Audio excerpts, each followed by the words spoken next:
Présidente, Madame la Vice-Présidente, chers collègues. Alors que nous allons échanger sur le budget culture, celle-ci se mobilise avec force pour sa sauvegarde et nous l'assurons de toute notre solidarité et notre mobilisation à ses côtés aujourd'hui. Inquiète, méprisée par un gouvernement qui reste sourd aux alertes des professionnels sur les conséquences désastreuses pour ce secteur, la culture réclame des décisions rapides pour son avenir.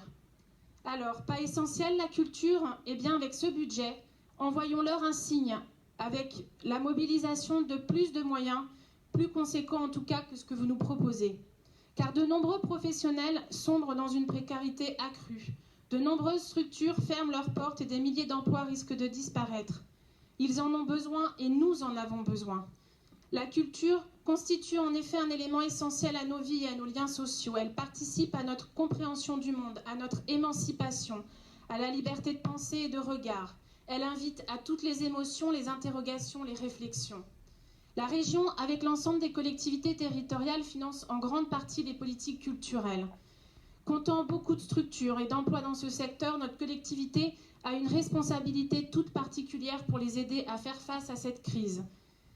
C'est la raison pour laquelle nous avons voté les crédits et dispositifs particuliers proposés par votre exécutif ces derniers mois, à l'instar de celui sur l'aide aux libraires.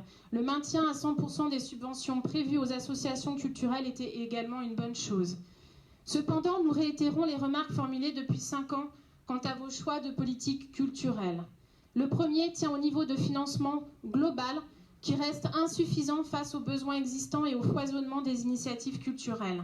Vous communiquez sur un budget dit extraordinaire avec en AP et en AE plus de 100 millions d'euros. Mais en réalité, les crédits de paiement, ce que remarque d'ailleurs le Césaire, ne sont que d'environ 86,5 millions, en réalité moins 13 millions entre 2020 et 2021. Le second tient au fond.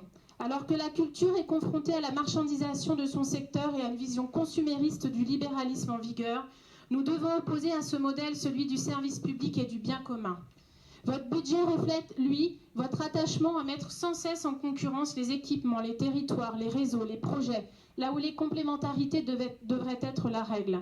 Que dire de la suppression d'organismes comme celui d'Arcadie, qui menait une action concrète auprès de nombreux acteurs et de la création, de la diffusion et la médiation culturelle.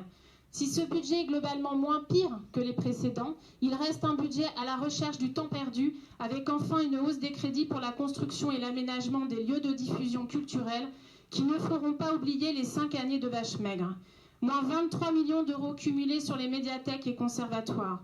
Un budget divisé par 2 dès le début de votre mandat, alors même qu'ils constituent les premières portes d'entrée à la culture et aux arts et sont des équipements de proximité les plus fréquentés dans les quartiers populaires comme en milieu rural.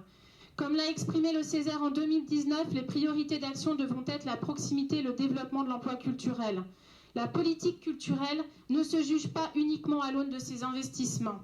Le fonctionnement permet aussi le soutien au projet, au développement de l'emploi culturel non délocalisable, aujourd'hui fragilisé et menacé. L'accès au transport est également une condition d'accès à la culture. En ce sens, la gratuité des transports constituerait une avancée majeure et favoriserait l'accès à tous des lieux culturels de l'Île-de-France.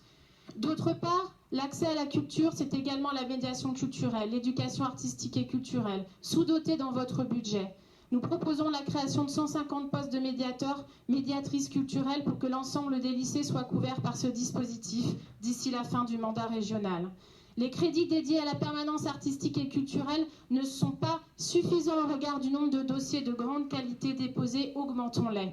Enfin, comme le dit encore le Césaire, vous auriez pu décider de développer le dispositif des microfolies pour démocratiser l'accès à la culture grâce au numérique, qui rencontre d'ailleurs un vif succès auprès des jeunes, est plutôt simple à installer et peu onéreux. Et là encore, nous attendrons le retour de la gauche pour le faire. Merci.